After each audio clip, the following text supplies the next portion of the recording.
है और 16th term निकालना है। तो बच्चों कि सर यहाँ सबसे पहले हम लोग डी निकालते हैं। आप देखेंगे यहाँ पे 2 है, यहाँ भी है 2 है, देख रहे हैं ना। तो डी निकालने के लिए 5 - 3 करेंगे और ये 2 आ जाएगा। 7 में से 5 करेंगे, 2 9 में 7 के 2 आ गया। यानी ये क्या है, ये एक एपी है। सबसे पहले याद रखना है कि ये एक एपी है। जैसे ही ये एक एपी हुआ तो ए इसका कितना हो गया, बोलेंगे सर ए इसका 3 हो गया। आपसे पूछा है nth टर्म, तो कुछ करना ही नहीं है। nth टर्म निकालने के लिए फॉर्मूला होता है Tn बराबर a plus n minus 1 d। यही फॉर्मूला होता है, यही आपने सिखाया है सर, यही फॉर्मूला सिखाया है सर। बस आपको a की जगह पे 3 पुट करना है, n की जगह पे तो कुछ पुट ही नहीं करना है, क्योंकि nth टर्म निकालना है। क्या निकालना है, nth टर्म निकालना है। तो nth टर्म निकालने के लिए n माइनस 1 और d का जो है वो कितना है, वो है d कितना है 2, नहीं भी लिखा होता है सिर्फ 2।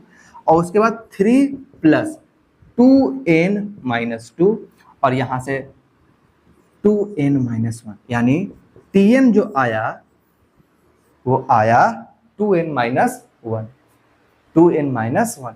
अब आपको निकालना है 16th टर्म। मार्कर साथ नहीं दे रहा है बच्चों, आपको 16th टर्म निकालना है। तो 16th term T16 equal to a plus n minus 1 into D. उसके बाद a प्लस, सॉरी बच्चों a कितना है, बोलेंगे 3 है सर, प्लस n कितना है 16 है सर माइनस 1, और d कितना है सर 2। यहां से सॉल्व करने के बाद 3 प्लस 15 माइनस 2, यहां से 3 प्लस 30 इक्वल टू 33। आपने देखा कि n टर्म इतना आया है और 16th टर्म इतना आया है। अच्छा बच्चों, मेरा अगर ये n टर्म है तो जरा देखना, तो यहां देखो 16 दूना 32 माइनस 1, कुछ गलत हो गई क्या, सॉरी यहाँ प्लस होगा, यहाँ पे प्लस होगा। अब यहाँ देखो 16 टर्म 16 दूना 32 प्लस 1 है, आप यहाँ पे भी आराम से निकाल सकते थे। तो यहाँ पे मैंने आपको दिखाया